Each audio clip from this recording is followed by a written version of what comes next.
Hello, and welcome to Happiness and Purpose, the podcast. I am super happy that you're here. My name is Rodz. If you don't know me, I am a counselor and a holistic life coach, and I come here every week, or I try to do it every week, to talk about different ways that we can heal, different methods, different techniques, and different tools that we can use in order to heal, in order to grab different things that we can work and that can help us feel better and release some of the stress, release some of that anxiety, and release some of that trauma, and create the life that you truly deserve.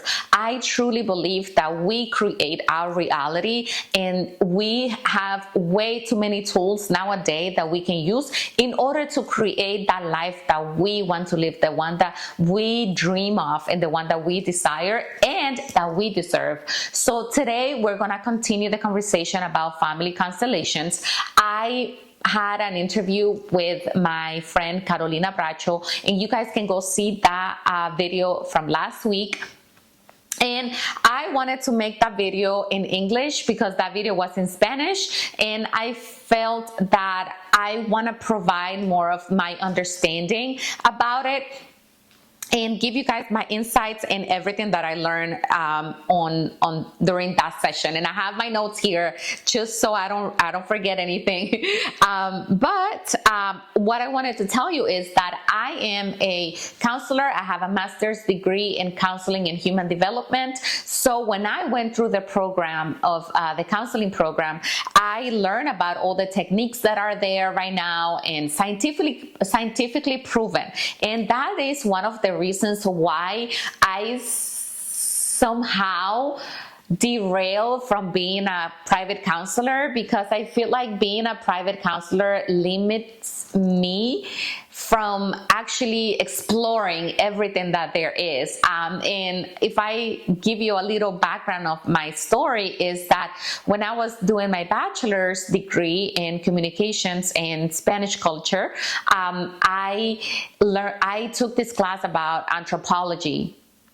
And what I love about that class is that it allowed me to explore and taught me that every single culture or in different part of the world, we experience life different. We experience our spirituality different, and we experience life and the world differently. So it was like an eye-opening to me, like learning about how people, like even with something so simple like food, like a lot of us have different foods, even in the same country. Like I learned that I'm from El Salvador, but we have these things called panes con pollo, right? And I am from La Union, which is like the I don't know if it's the east or the west or the south. I have no idea where that is. But anyway, I am from the other side of the country, like closer to Honduras and Nicaragua.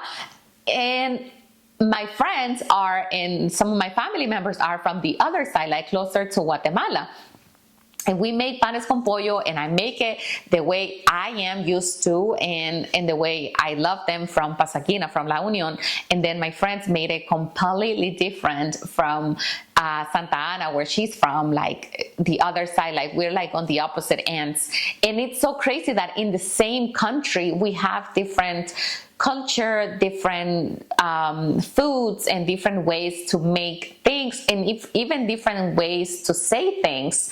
So that was an opening to me. That was an eye-opening when I didn't realize that until I took that anthropology class, where I learned that there are different ways to live life, and a lot of people live it differently than we do, and that we could learn from these people, and we can explore their ways to do it, and their ways to live life, and their ways to live spirituality. I am very, very into spiritual growth.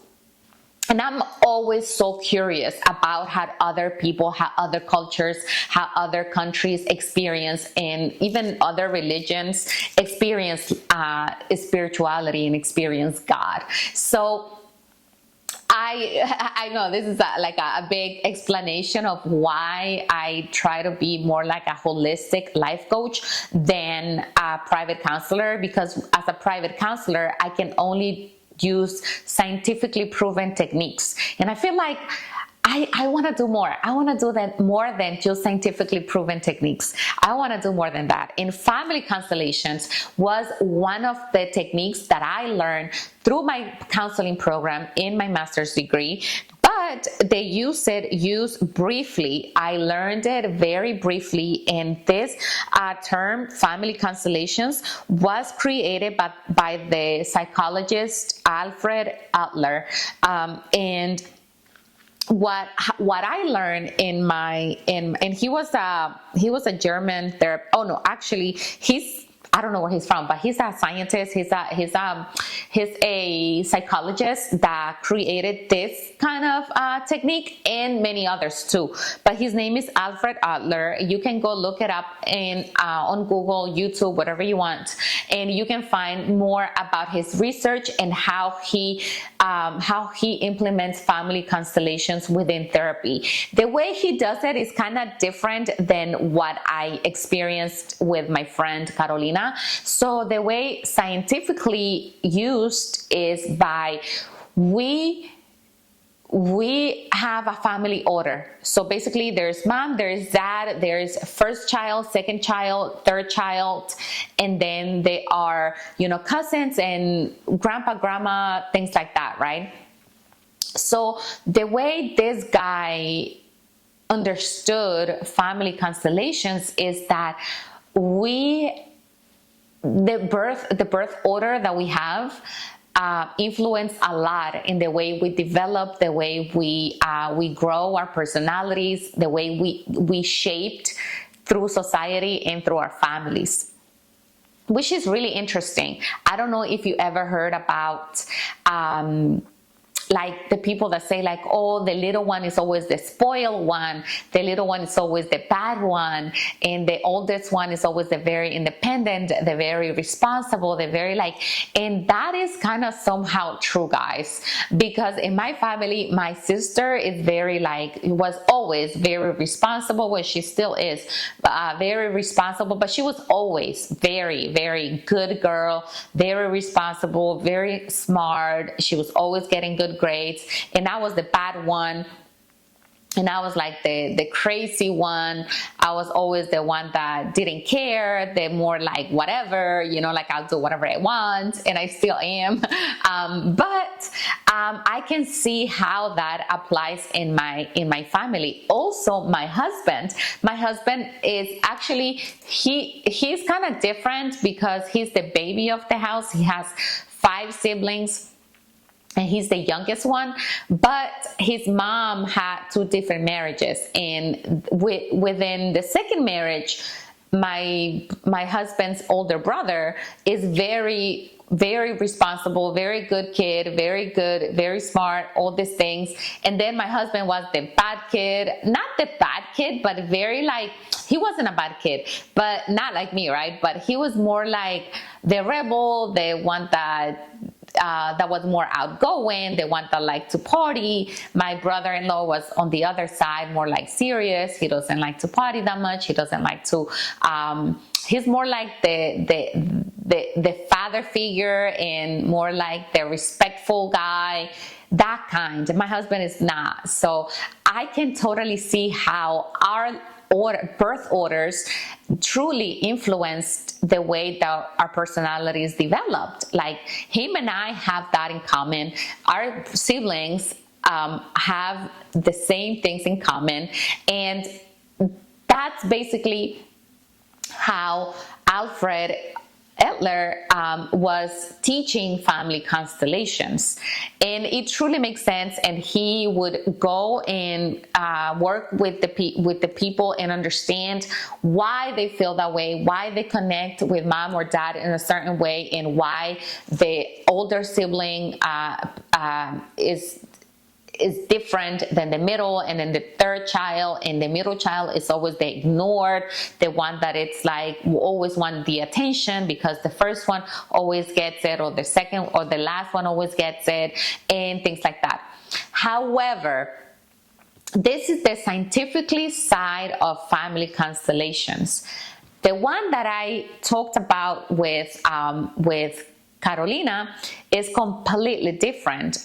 Well, it's not completely different, but it's very different than whatever Alfred was talking about. What we talked about with Carolina is that we open the space for the guides, for the ancestors, for the older generations to come into a place. So this is, and I never done this on my own, guys. I never done it for myself. Like, I want to do it. I am kind of curious about it because I don't know anything about my family, especially about my dad's family. I never grew up with them. I don't know any of their stories.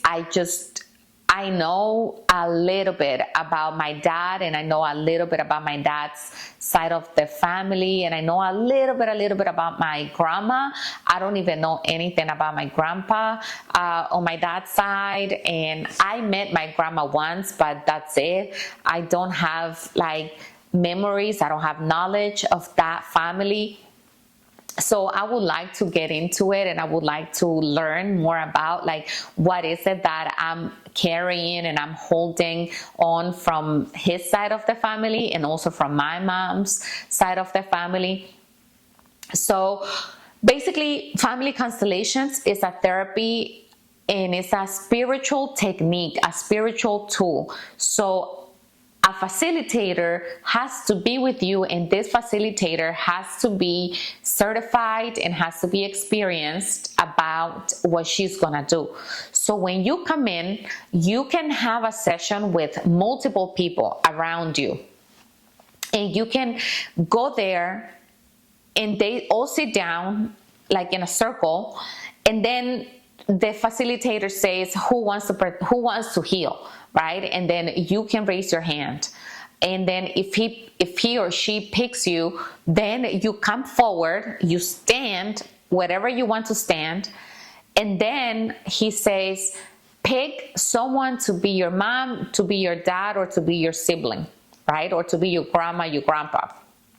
These people that you have no idea who they are, that you don't know who they are and what they're doing there and what they bring in there. Supposedly they're like always, you know, like people, random people, and like people that you don't know.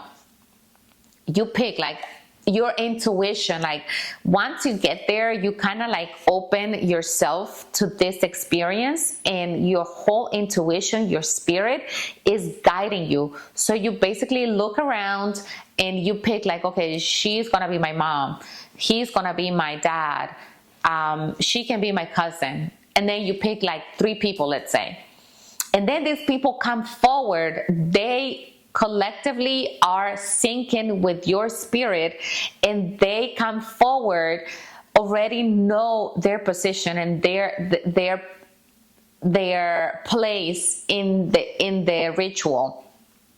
So once you pick the people that you bring in, like mom, dad, cousin, brother, whatever, they start feeling, they start connecting with you, and then you just stay quiet, you don't say anything. They start talking. So they start saying, oh, I feel a lot of pain. Like a lot of them starts with their eye closed, and they say like, I feel a lot of pain. I feel a lot of like pain on my right shoulder. They could say like, for just to say anything, they could say, oh, I feel pain on my right shoulder. And then they say, oh yes, I feel that, you know, like I feel disrespected, I feel left out, I feel whatever. You may or may not know what this person is saying or what this person is going through. For example, if your mom was abused as a child, it could come up in that session. It could come up that you pick a person to be your mom, and that person feels the trauma and starts telling you, my mom beat me up, or my dad beat me up, or my mom did this to me, my dad did this to me, my cousin did this to me, my brother did this to me. And then she starts explaining what was happening to that soul. So you basically open the door, like she was saying, abres el campo, you open the door, you open the space to all the spirits, to all the guides, and to your family constellations to come forward and to show you what are the things that you need to heal. And through them, right, like they're gonna show you the things that you're carrying and that you can heal by knowing their traumas.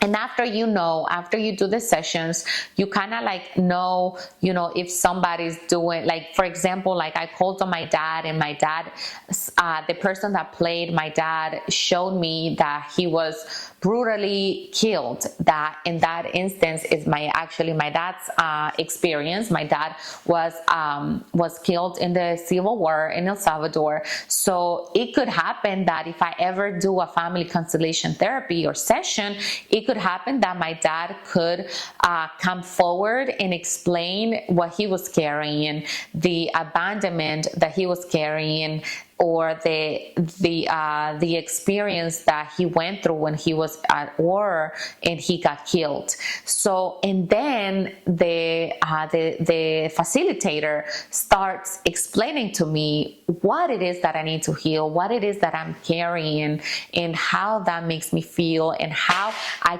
can heal from understanding and from knowing what my dad went through, and that I may be carrying some of that pain and some of that trauma. Because like I said, like we are a mix 50-50 from dad and mom, right?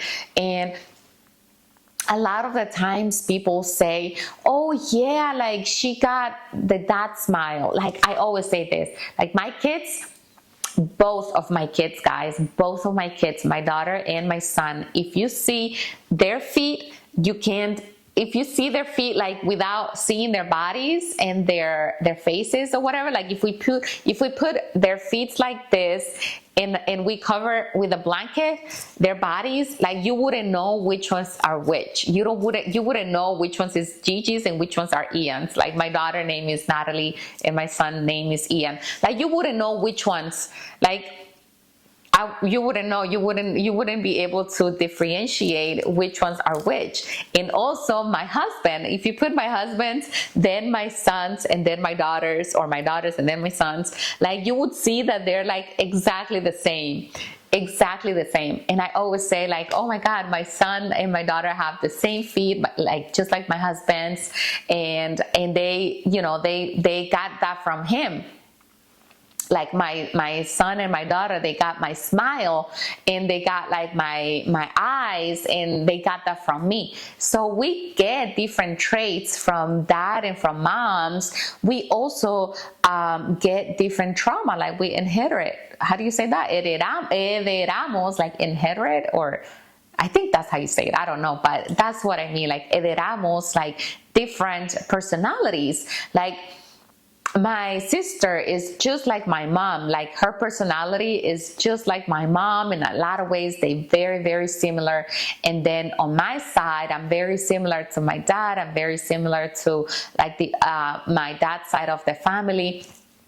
So we inherit those traits, right? And we can also get trauma from our parents, even diseases. Like if cancer runs in your family, you are prone to get cancer. You need to go and get testings and get different tests and exams so you can make sure that you don't have cancer, you don't have the trait. For example, like I have a friend that she got I don't know what it's called, but they took her breast and her uterus and ovaries, everything out, because her mom had cancer twice.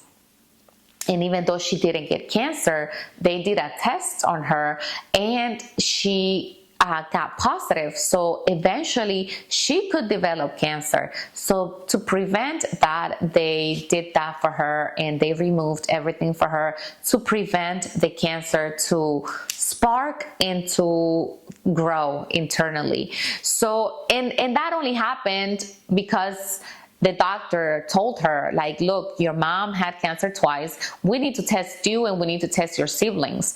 Out of the siblings, only her got the cancer trait. The two brothers and the other sister didn't get the trait. So it was only her. So that's just an example of what we can get from our ancestors and from our families. And that's something that I think if we explore, if we are wondering, why am I feeling this way? Why am I going through these things? Why I repeat the same story over and over and over again? What is it with me? Why is it that I can't feel like I belong? Like I can't feel like I can connect with others.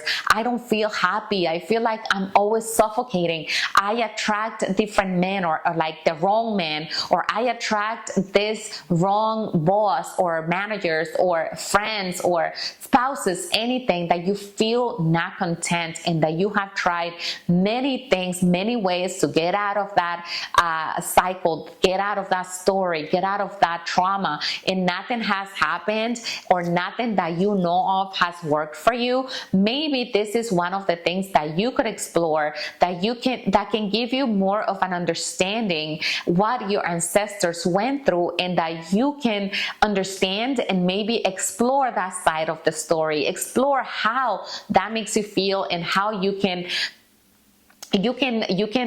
change the dynamic and change, like Carolina said, you change 10 generations forwards by healing yourself, by doing that work on yourself. You save and you heal your son, grandson, great-grandson, and great-great-great-great-great-great-great-great-grandkids, and all so on and so forth.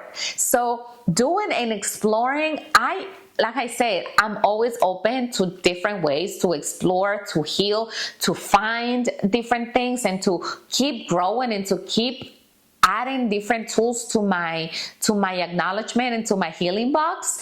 And if I can share that with you, of course I will. And if this resonate with you and it makes you feel some type of way, you can explore it. And if it's not something that you're not willing to explore and you're more like scientifically proven techniques, then go and explore Family Constellations by Alfred Adler. And if not, you can do more of a spirituality session, and you can see what works for you. Don't give up. Keep trying, keep trying, keep trying different ways to heal and different techniques, different tools, and always journal. You can find my journals at laurarodz.com. You can find me at Laura Rodz on Instagram and on TikTok, and here on YouTube, Laura Rodz. I love you guys so much. My camera is about to turn on, so I can't go and I can't keep talking, and I'm gonna let you guys hear and stop here, but know that I love you guys, and I'm gonna provide all the tools that I feel like I can provide. And yes, I'm still going. And all the tools that I feel like work and I have explored or learned, and I'm going to share with you. I want you to create the life that you deserve, and it's truly possible if you keep growing, if you keep at it. It's like going to the gym. If you stop, of course, you're going to go back to being I don't know, like overweight, but if you continue, you're gonna progress and you're gonna see difference and you're gonna see the improvement. So if you like this video, please like it, share it, and subscribe to my channel. That truly helps me. Mwah, mwah, mwah. I love you guys so much, and I see you guys on my next video. Bye.